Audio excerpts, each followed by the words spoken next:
Ocean man, take me by the hand, lead me to the land that you understand. Ocean man, the voyage to the corner of the globe is a real trip. Ocean man had spotted the incoming raiders, but mistook them for a flight of B-17s due in from the mainland. The B-17s arrive and, like America itself, find themselves in the middle of a war that had not yet been declared. Yes, this is Tora Tora Tora, the surprise Japanese attack on Pearl Harbor. The attack from the Japanese aircraft carriers Akagi, Hiryu, Soryu, and two new carriers, the Shogaku and Suigaku, lasts an hour and 45 minutes. As you see these planes in front of you, you can imagine what it must have been like with 183 of them catching us completely surprise at 7:55 a.m. December 7th of 1941. When the first Army Air Corps pilots were just returning from an island town. These brave pilots raced to their P-40 Warhawks, which were fueled and armed with 30 caliber ammunition for aerial combat practice, and quickly found themselves in the middle of the real thing. The 2-second lieutenants caught up with the Japanese at Iwa, the Marine base and auxiliary field close to Pearl Harbor. After shooting down two Japanese Val dive bombers, ran out of ammunition. Landed in Wheeler Field near the center of the island. There, Taylor and Welch reloaded ammo and took off to fight again. These two brave pilots are credited with downing a total of 6 Japanese warplanes before their own planes were disabled. Both of these pilots received a Distinguished Service Cross for their actions that infamous day. As you see the bombs going off and listen to the air raid sirens, watch the airplanes flying in front of you, you can just imagine what it must have been like that fateful morning of December 7th, 1941. At Pearl Harbor and Hickam Field, the devastation was awesome. On the eastern edge of Pearl Harbor, in the center of the island, 7 battleships lay at work. The California, Oklahoma, West Virginia, Tennessee, Arizona, and the Nevada. The Japanese hit first with Kane torpedo bombers, like you see in front of you right now. These Kanes were equipped with special shallow water torpedoes designed specifically for the attack on Pearl Harbor. You see the shallow water. Pearl Harbor would not allow the use of normal deep-running torpedoes, and that took away any claim that the Japanese this was a target of opportunity. It was a well-planned and executed surprise attack. Then came the Val dive bombers, armed with 1,700-pound harbor-busting projectiles made for 16-inch battleship guns, but converted to aerial bombs. These planes dived down on the Nevada and Arizona, and the aircraft on the first wave, but the Arizona wasn't that lucky. From a Kate bomber stabbed the Arizona through her forward magazines and exploded, touching off more than 1 million pounds of gunpowder.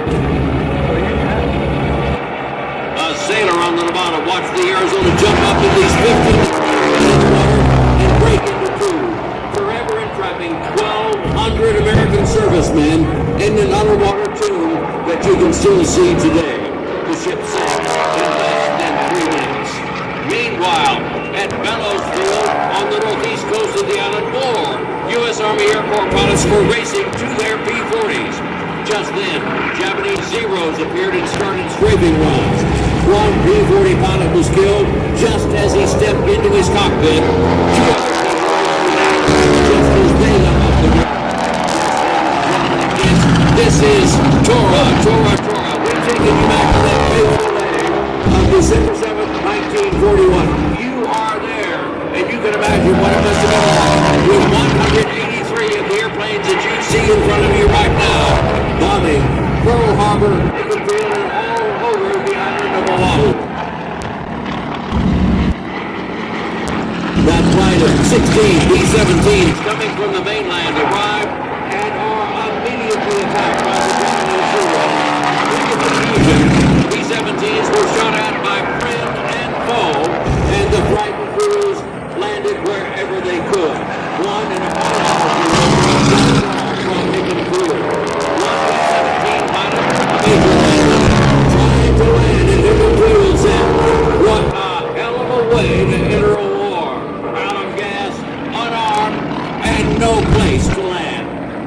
the 16 B-17s actually made it to Hickam Field.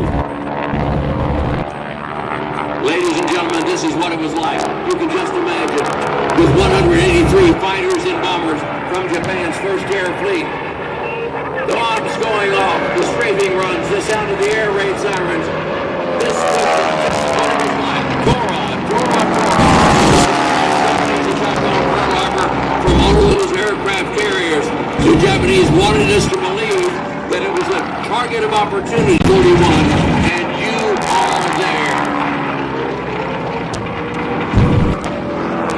Watch as the King torpedo bombs come through, dropping those special torpedoes. Overhead, the Zeros doing their strafing runs and dropping smaller bombs. In the foreground, one of the Zeros doing strafing runs. You can get an idea of what it must have been like that peaceful Sunday morning. You can just imagine what your reaction might have been if you were a soldier or a sailor or an airman planning for just a very peaceful, normal Sunday that day, that peaceful day of December 7th, and you were awakened with the sound of gunfire and bombs and torpedoes going off. This is Tora, Tora, Tora. We've taken you back in time over 70 years to the United States entry into what we now know is World War II. Tora, Tora, Tora was the call.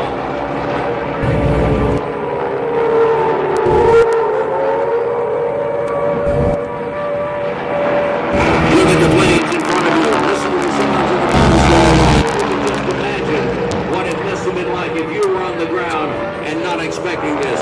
The troops scrambled to find whatever kind of firearm they could use to shoot at the airplanes. Some shot with their pistols.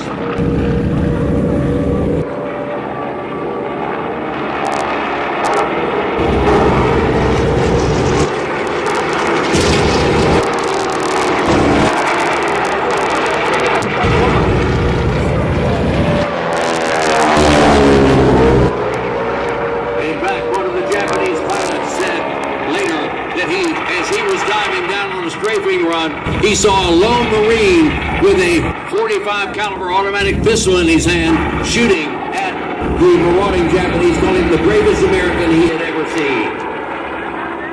At the conclusion of the surprise Japanese attack on Pearl Harbor, more than half of America's entire naval fleet had been destroyed or damaged. Nearly 2,400 Americans killed, 1,200 wounded, and at the time 960 were missing. 151 aircraft were destroyed as they sat on the ground. Virtually every U.S. military aircraft in Hawaii. 2 battleships, 3 destroyers, and 2 light cruisers were destroyed. 6 battleships were damaged. Our greatest naval base lay in ruins, along with our complacency.